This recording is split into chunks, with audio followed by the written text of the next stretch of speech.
Good morning, good afternoon, and or good evening, ladies and gentlemen, boys and girls, people of all ages. I am Adrian Gale, aka the Shardy Guy, and yes, surprise, I am back for the first time in the new year. Yeah, I do apologize for not really making any videos the past couple of months. Unfortunately, there's been a fair bit going on. So I just haven't really had time to make any new content. I'll explain all that later on because there's more important stuff to discuss. And yes, it is pretty much 10 o'clock at night here in Australia, so I do apologize if I am speaking a little bit quiet. It's because, as I specified in the past, because I'm such a unit complex, I don't want to be talking too loud with people sleeping at this time of night, as I would normally be. But duty calls, as they say. So, what do you want to talk about? Well, fair to say there has definitely been a big story in the world of supercars that broke earlier today. Now, I'm sure everybody knows the story, but for those who don't, Brodie Koistecki is expected to leave Erebus Motorsport before the beginning of this upcoming supercars season. Now, hang on. Let me reframe this for a little bit. Defending supercars champion Brodie Koistecki might leave supercars less than a month before the beginning of the 2024 Supercars Championship. What the actual fuck?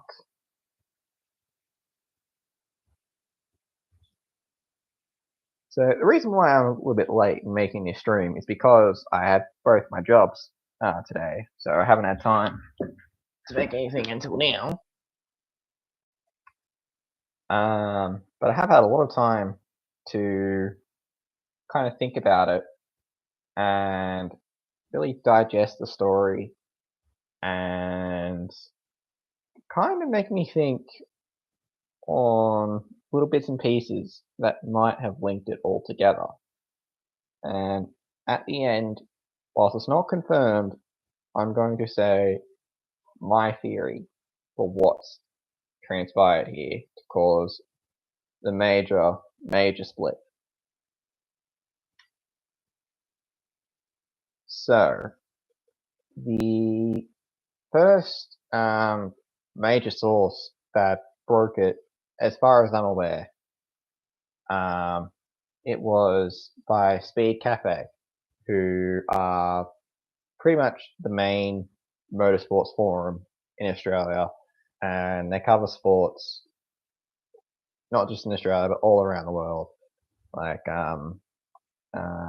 WRC, IndyCar, NASCAR, at times, supercars, Formula 1, Formula 2, Formula 3, etc., etc., etc. The list just goes on and on. MotoGP, they cover sports from in Australia and all around the world. It's definitely one of the main spots in Australia to find all this stuff. So it was a couple of hours before I read this story. I read it when I was between jobs, and yeah, the cover of the story: Supercars shock, Koistecki / Erebus split looming. Brodie Koistecki may not defend his Supercars title with Erebus Motorsports this year as a shock split with a GM squad looms. GM meaning Chevy. there have been rumours of discontent between the title-winning driver and the title-winning team led by Barry Ryan. You'll hear this name quite a few times in this video, since late last year. Those rumours suggested a shock split was on the table, with Koistecki considering not seeing out the final year of his contract. So yes, Brodie Koistecki has a contract with Erebus Motorsport to the end of this year. But there is a strong possibility that Brodie might sit out the year and just not return to supercars.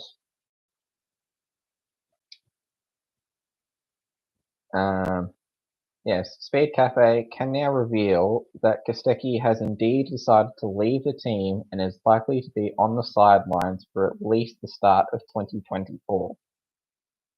Well, the start of the 2024 Supercars season, if not the entire season. So there is a possibility that potentially bridges can be rebuilt and remended, and they might resume talks. Heck, there's still time to make an official decision of whether he's in or not. Whilst it would be nice for him to get it over and done with as soon as possible, there is still time.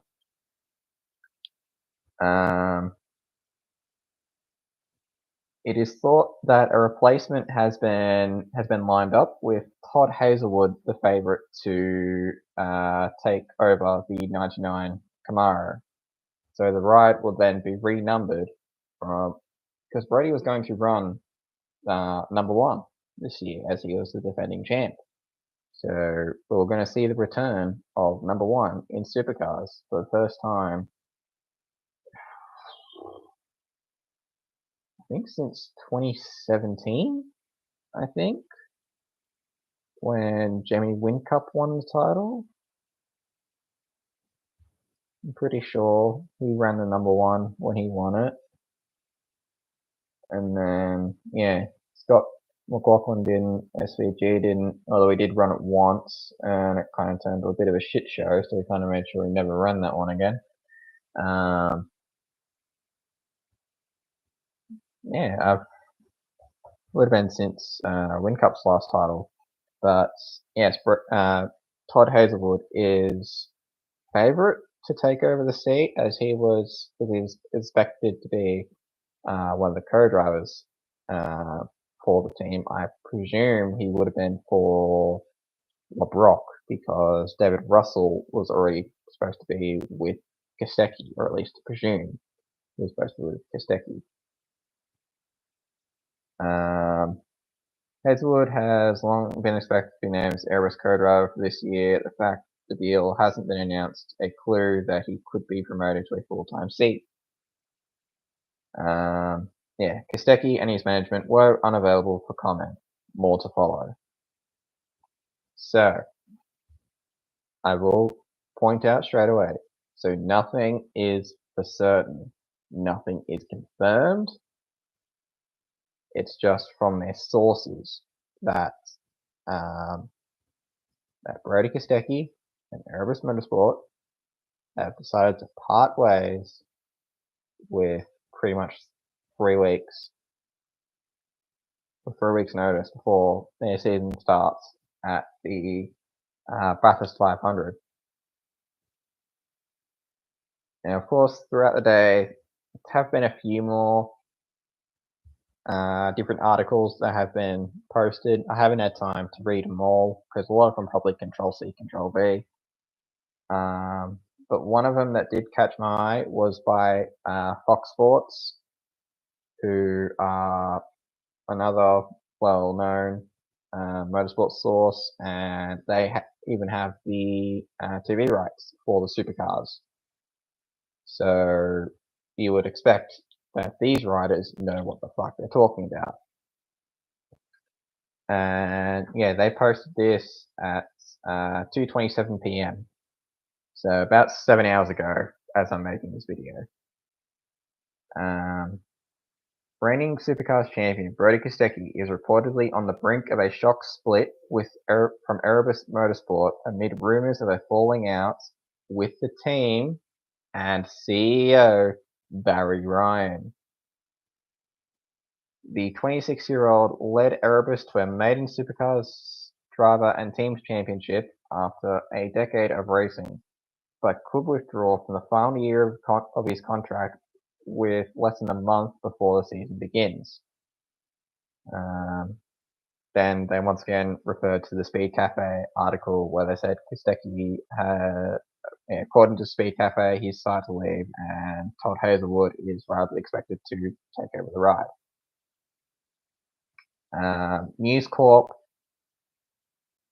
who I guess would be reliable, but they're not really into the sports stuff. They're more into the drama stuff and the media stuff. So this one's a little bit more of a pinch of salt, I reckon, if actually is the case or not.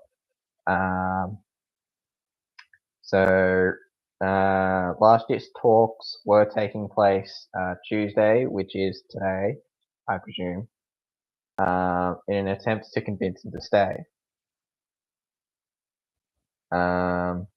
This is also another important part. The Supercars grid for this season is already full. So unless a team is willing to pay big and cut one of their drivers for Brodie, then there's nothing he can do. Which, if that is the case, it would really suck for anybody who were to get cut, especially only 4 weeks out from the beginning of the season. Like, the drivers would already be well and truly in their preseason swing, getting all their exercises done, getting into the right mindset, being in the simulator probably over the Christmas break, seat fittings, promotional material, meet and greets, all that stuff, getting all that sorted. And then, imagine, whilst I know it's almost certainly not gonna happen, because I don't realistically see where he would go in the Supercars grid. And I highly doubt anybody would be willing to put their hand up and say, you know what, Brodie, no, I don't want the seat. I don't want the seat. You can have the seat. You can have it. You can have it. I don't want it. You can have it. I mean, you're a defending champ. You can have the seat. I don't want it. Bye. I'm out of here. Sayonara. That's not how it works this day and age. Like, if Brodie leaves, there is almost certainly, I highly doubt would even see him in a co-driver role, unless it's, I don't know, maybe like a BJR, Brad Jones Racing. They normally announce their driver lineups pretty late, or at least their co-driver lineups quite late. So maybe then. Well, we can rule out 4 teams, as he's pretty much tied to Chevy, so that would rule out Tickford and DJR. So DJR have their seats sorted for this year, I think, with Kai Allen getting one of the co-driver roles. So I honestly do not see Brodie being anywhere on the grid if he indeed does part ways with Erebus. Anyway, so back to the story, because there's a little bit more of this. Boost Mobile founder Peter Addison, whose company is Koistecki's personal sponsor, took to Facebook on Twitter to write, this is a huge loss for Supercars and those supporting partners, and most importantly the fans. It's not clear It's clear there are issues across the board from teams to drivers. No Brodie, no SVG. What a huge loss. And yes, it indeed would be a big, big loss. Because that would mean that the last 3 champions in supercars, 4 champions in supercars will not be competing next season. Jamie Whincup, retired. Scotty McLaughlin, IndyCar. SVG, NASCAR. Brodie Koistecki, probably NASCAR. I'll get to that shortly as well.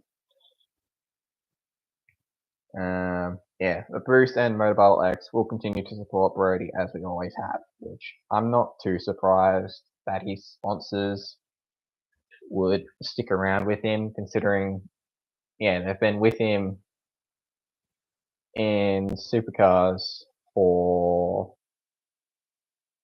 I think it was from when they did the wild card in the supercars, which I think was 2018, 2019.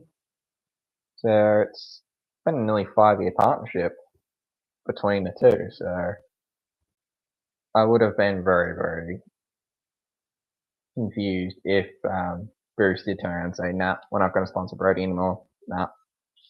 Tony's back on your team. We're not being there anymore.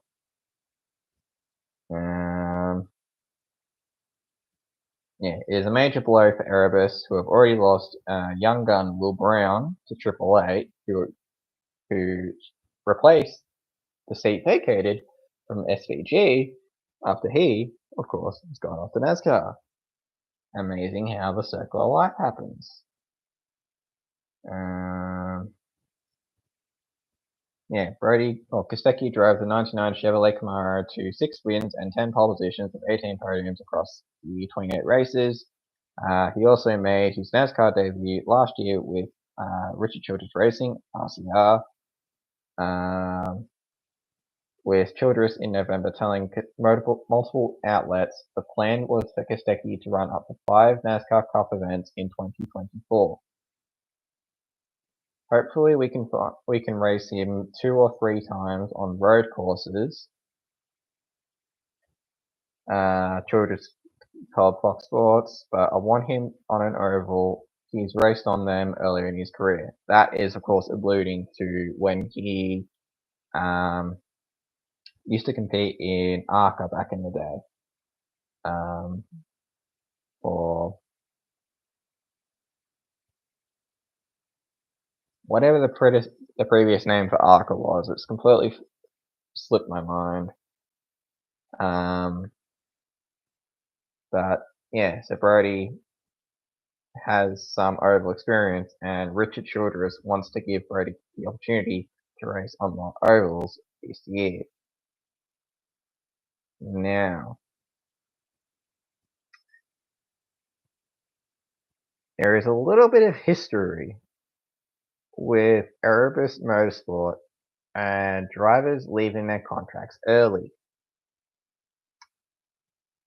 If we go back to 2019, I think it was, when David Reynolds, who was only 1 year, or 1 or 2 years into like a 10-year deal, it was with Erebus, and with all the success that he had with Erebus, winning a Bathurst 1000, nearly going back to back, and people just thinking, oh, yep, they're going to build a team around David. They're going to build a team around him. It's going to be great. It's going to be awesome.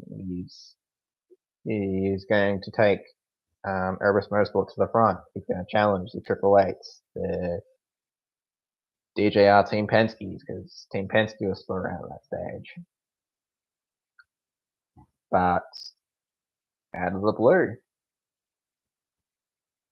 the relationship sours. And before the start of the 2020 season, the two sides split, and David went to Kelly Racing, or Kelly Grove Racing, I think it was.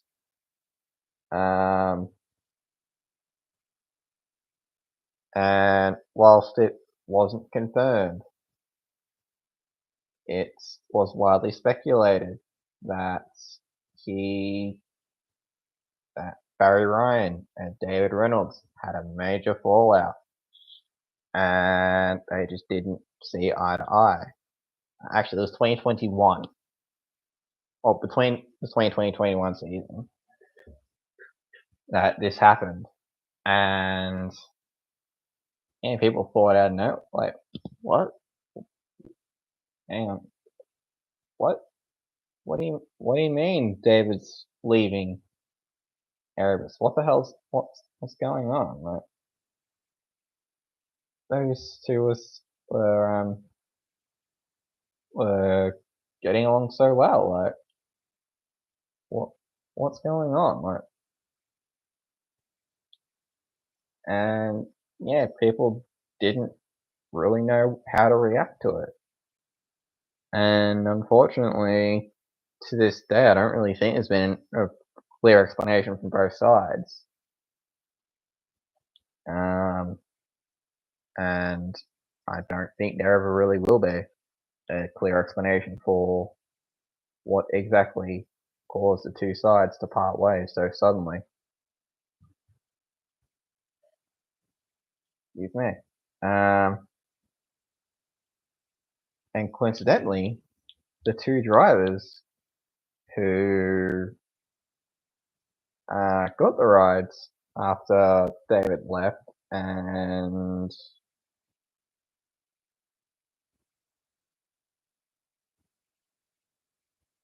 who was the other driver for Erebus in 2019?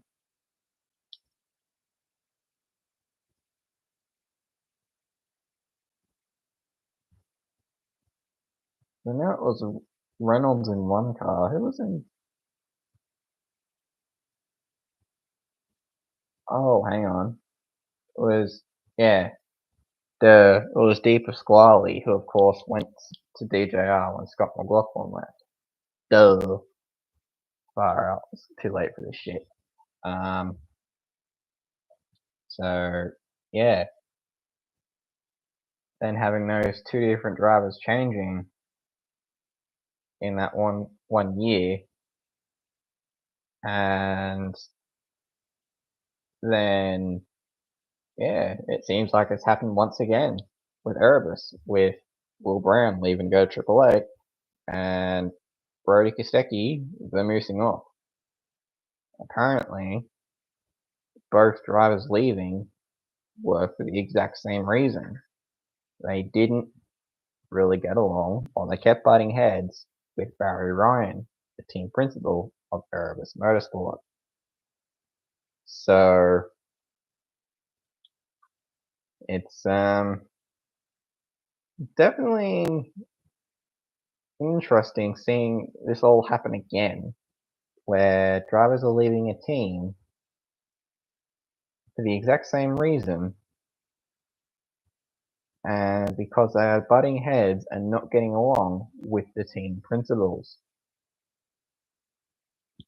So it does kind of make me wonder, like, is the issue in all this, is it really Brodie that's the issue for leaving so close to the season? Or is it an issue of Barry Ryan just being so up himself and not letting his drivers be drivers?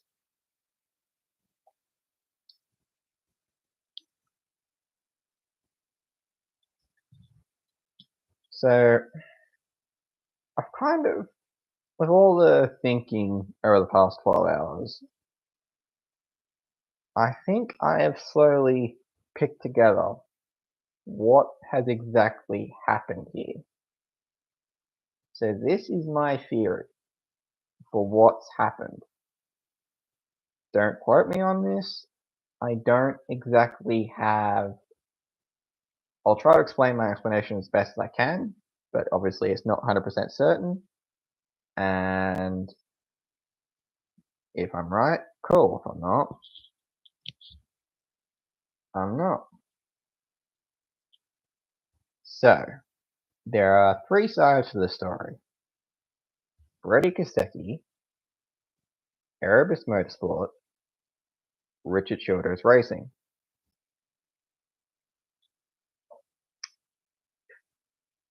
So, Erebus Motorsport was going to be providing a technical alliance for Richard Childers Racing for Brodie Koistecki to drive this season in the NASCAR Cup Series. Go away, Twitter. So, remember, Richard wanted him for road courses and ovals. However, there is a slight issue here. The Australian supercars only avoid the clashing with the NASCAR Cup Series road courses in two races this season: Sonoma and Watkins Glen. But even Watkins Glen, I'll put a bit of a question mark next to, and I've always questioned whether Brodie would run there because it is so close to when the endurance season begins. So it kind of makes you think, would the team realistically risk letting a driver compete at Watkins Glen when the week after they've got a 500 kilometer, yes, I say kilometers, a 500 kilometer endurance race that could realistically make or break your season. So I reckon Richards wanted Brodie to do more road courses, and as I said, to potentially do an oval. I reckon there had already been an agreement made before the Supercars calendar was released. And if that is the case, then they would have got a reality check and a half, because I doubt they would have expected, especially Chicago, seeing the Chicago street course to clash with a Supercars event, with how successful it was last season, at least for the Australian Supercars folks, seeing SVG win and seeing how that propelled his career.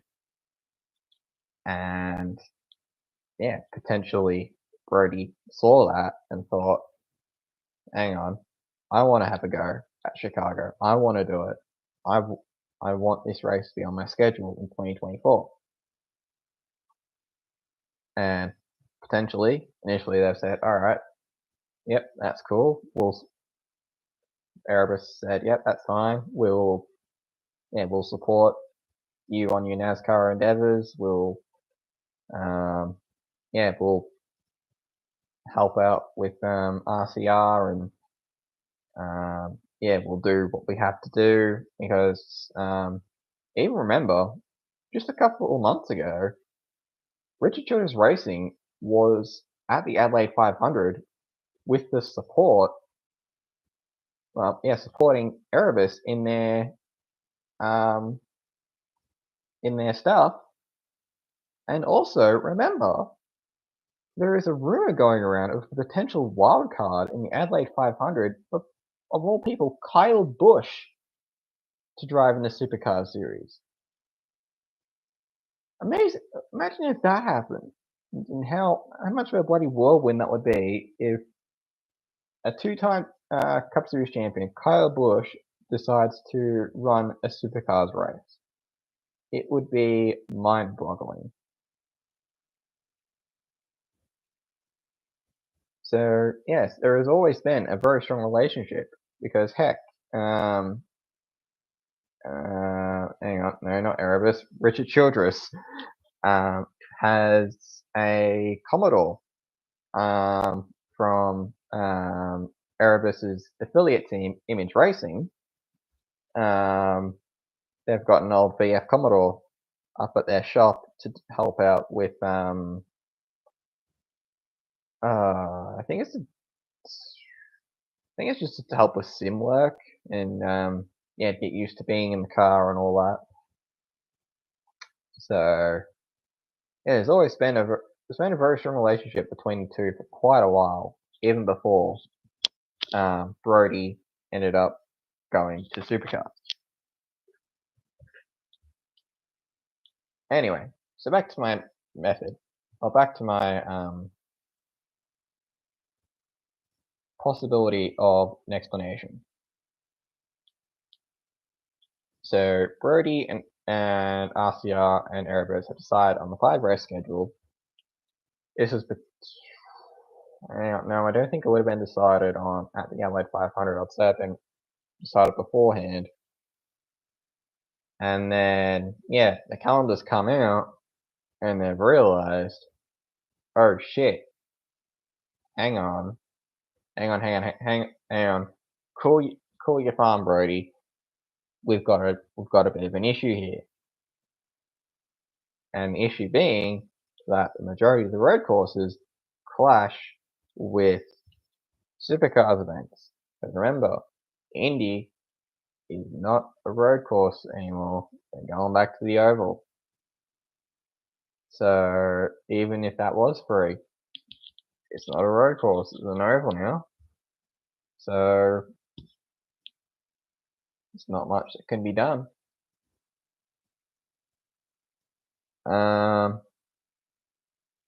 So yeah, they've then kind of figured out what to do, and potentially Erebus has put their foot down and said, no, Brodie, you are not allowed to go to any NASCAR events that clash with your supercar schedule. It says in your contract you have to be here. Well, yeah, because you've still got a contract with us, so we want you here when you're available. Da da da da da, etc. etc. We get first dibs on you, not Mr. Childress. And yeah, Brodie's turned around, basically told them to shove their contract up their ass, and he's quit. So if that is the case, it's definitely a shame if that did happen, because I probably should have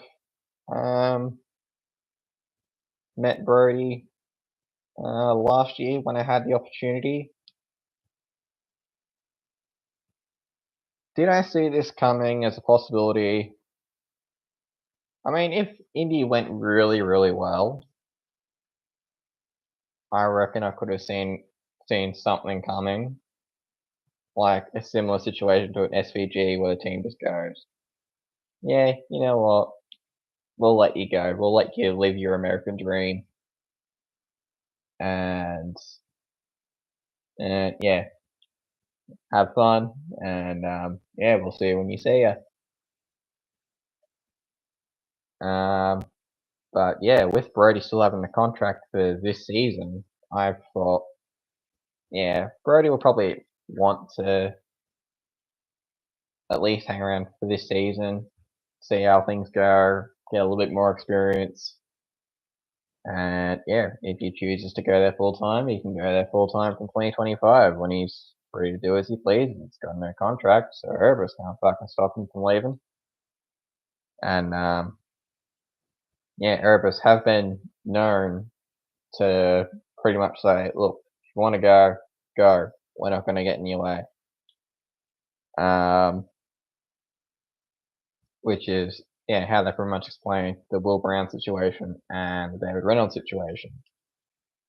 Because I remember they interviewed Betty Klemenko, who's the owner of Erebus. So yeah, see how she's not really gotten any mention in anything. It's always a mention about Barry Ryan. So I'll say he's the issue that the drivers had, not necessarily with the ownership. And yeah, she's always said, look, if one of my drivers wants to leave, they can leave. I'm not going to stand in their way. I don't want to deal with any discontent drivers. If you want to leave, leave.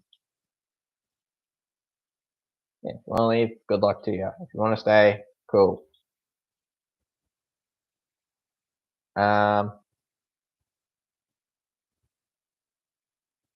So yeah, pretty much the short story of what I think has happened here. Brodie and RCR decided to do more cup starts. Erebus said no. Erebus got antsy with their contract, and yeah, Brodie just turned around and said, "Well, fuck you. You can shove your contract up your ass. I'm done."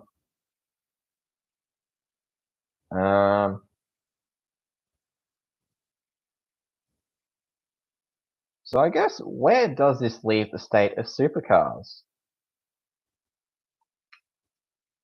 Because, like as I said, the previous 4 champions will not be competing full time. Like Jamie Whincup retired. I believe he might still be around as a co-driver. I'm not entirely sure, or he might be stepping down from co-driving, despite that he's still well and truly on top of his game. And yeah, I'm sure if he wanted to come back, he'd be well and truly still be one of the top guys. And yeah, Scotty McLaughlin, IndyCar ban with Penske.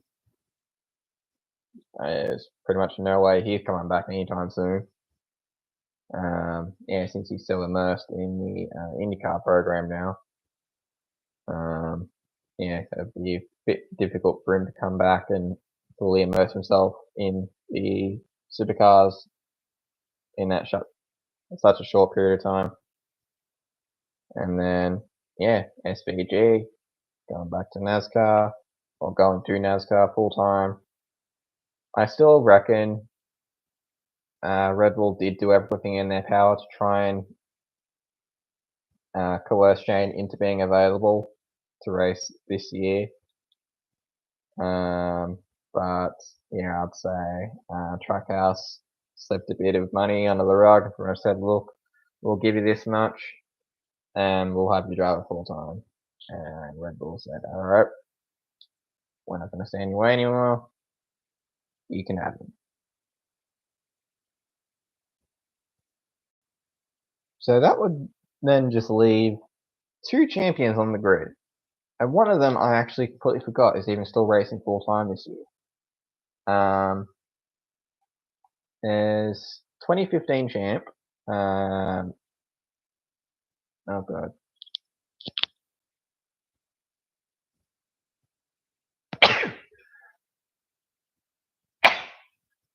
Alright. Dust. There's 2015 champ Mark Winterbottom, who's driving for Team 18 this year. I don't really see him being a champion for anymore. Unfortunately, he's never really been in the chance for a championship since he won the title. It's definitely been a bit sad to see. And then the other champion, we have to go. Sorry, we have to go all the way back to 2010 when James Courtney won the title. Nearly 15 years ago. And I actually forgot he picked up the full-time ride with Blanchard Racing Team, or BRT. I thought he picked up a co-driver role, because I forgot that team expanded to 2 entries this year.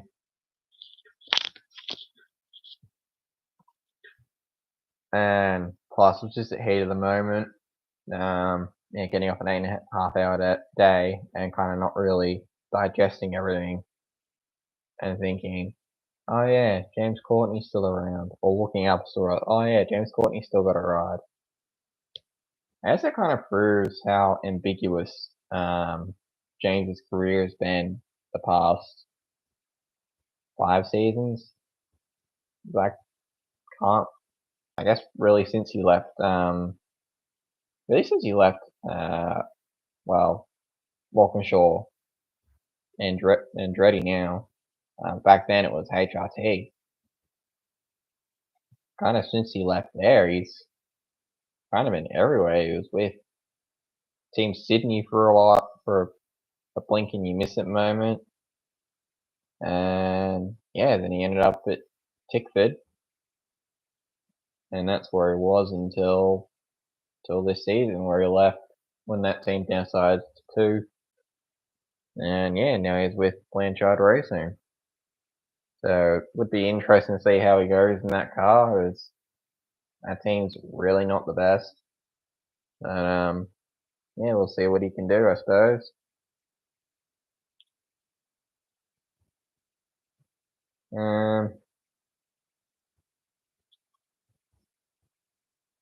I guess we'll have a quick look on Twitterverse to see if anything has come up, but I doubt it.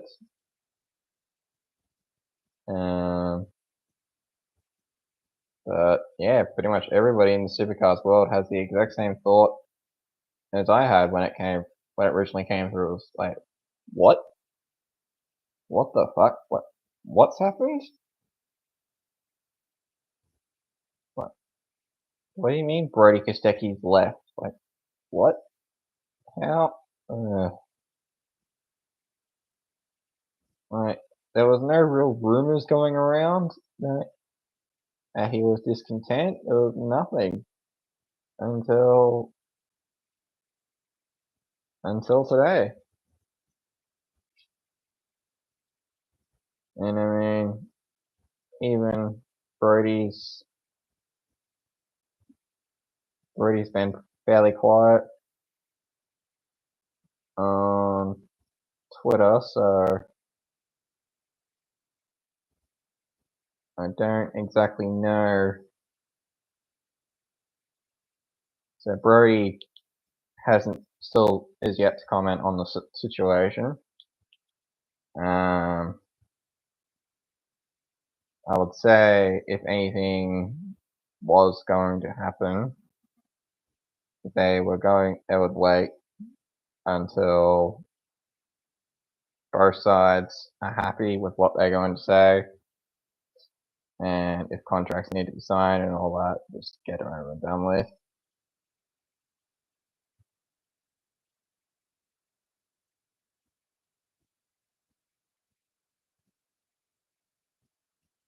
Yeah, Brodie hasn't said anything. Yeah, Brodie hasn't posted anything this year, so yeah, Brodie hasn't said anything. Erebus hasn't said anything. Supercars hasn't said anything. So I don't know if there's going to be a press conference of some sort from either end. I don't know when the team is unveiling their 2024 car. So it would be very interesting. Whichever way this thing transpires, whether Brodie stays or whether Brodie goes, it's going to be a very, very interesting turn of events. It would still be interesting. It will be interesting seeing how Todd Hazelwood goes in the car, because since he's not a bad driver at all. He's a former Super 2 champion. He won that in 2017. But since he made his way into the main game, he hasn't really done much. He's only got one podium across the 6 seasons he's been in supercars. And that was back in 2020 when he was with BJR. So, whilst BJR, of course, having the 4 entries, so of course, equipment is going to be sparse at times. It's still not great to only really see 1 podium finish across a 7-year career. It does kind of make you wonder what Erebus would have seen in him to even consider him as a co-driver. But yeah, it will be interesting to see how he goes. Yeah, I guess I wish Todd well. Whatever happens with him in this year, it happens, I suppose.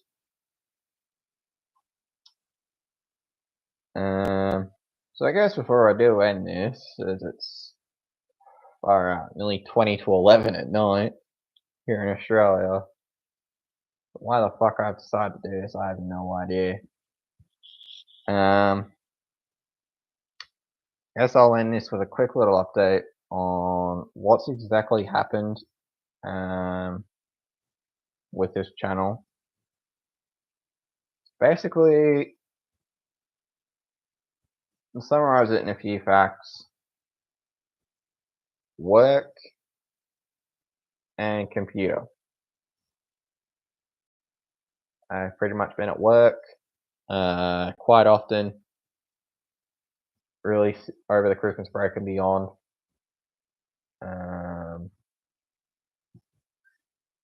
So I haven't really had a lot of time to sit down and start taking notes for videos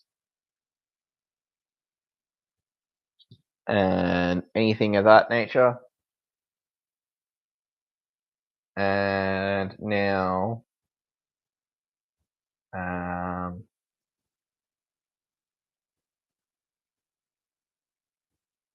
far out, brain fuzz.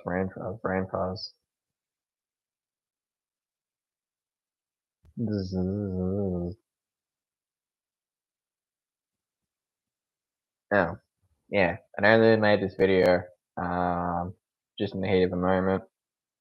I would have liked to make it a little bit earlier in the day, but as I said, I just had no time to do it until tonight because, yeah, having both jobs and in between doing my grocery shopping as well. So, fun. And then the other issue I encountered was my computer, which is the computer I'm actually recording on. The motherboard initially decided to shit itself, and I kind of thought, oh, okay, great.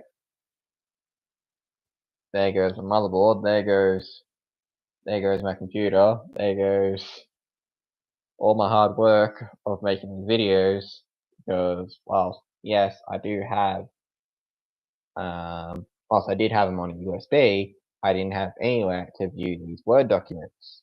And to edit these Word documents, they're all on this computer, which is actually an old school computer. That's the only reason I can access Word and all that to write down the scripts.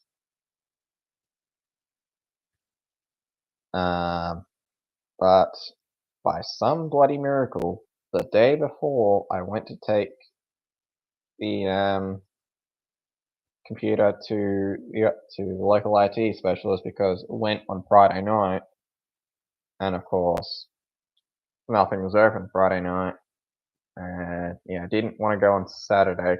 Well, actually, on Saturday I had work anyway, so I couldn't go there anyway. And Sunday they're not open, so I would have had to go there on the Monday. And that's if they were even open, because it was just after the Christmas break. So it was a good possibility they weren't even going to be open for that. And yeah, by some miracle, the computer starts charging again. So I don't know, harmless shenanigans, stupid stories, and all that jazz.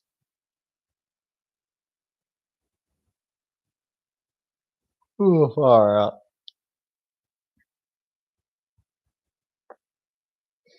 So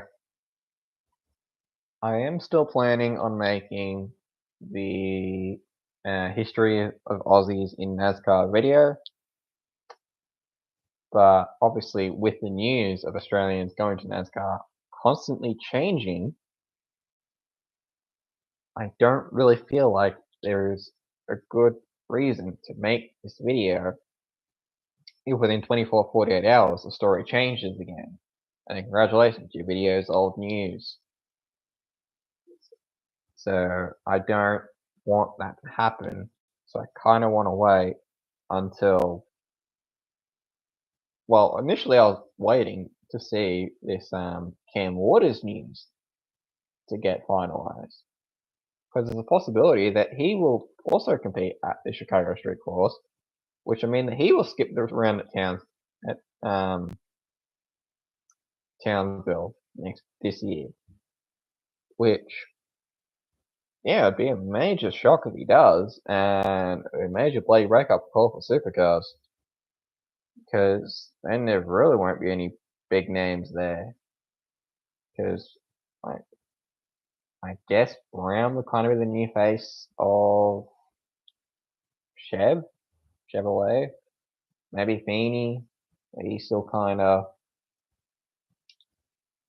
he's not quite there yet. And then,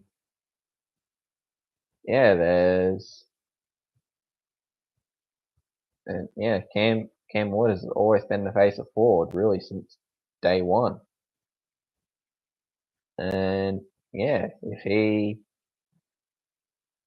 mooses off on that weekend and Supercars loses another big name, I honestly don't see Supercars surviving long term, especially if all these guys keep going over to America.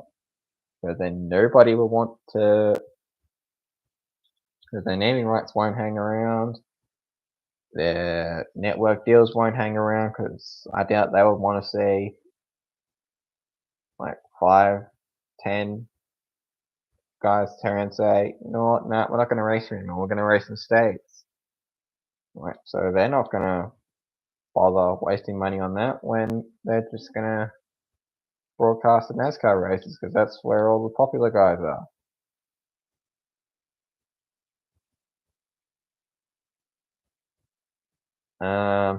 But I am still planning on making at least one video before the season starts. I know I've said this continuously and it's never ended up happening, but this is what I want to do.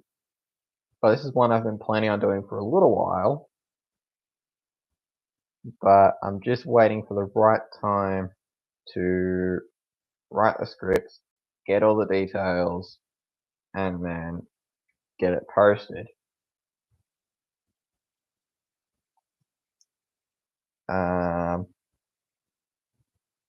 Depending on how things transpire, I might do another video on this Brodie Koistecki situation. Alright. We'll just have to see where things go. And heck, I might even do a video on Cam Waters' career, because he's got a very unique career, or especially a very unique beginning into supercars. So that might be something I might look into, especially if the plans are confirmed for Cam to go race in America, which it does seem like he will. But yeah, it'd be interesting if he does end up doing the Chicago Street Course.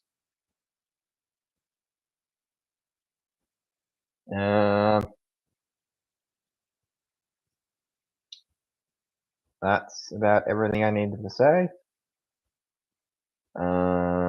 If you are watching this back and you're still at this stage, my hat goes off to you. Well done.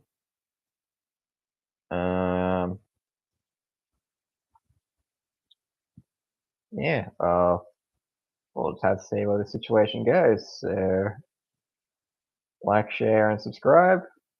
Follow me on Twitter at AgeGirl1718. Thank you all for watching, and I shall catch you whenever I catch you.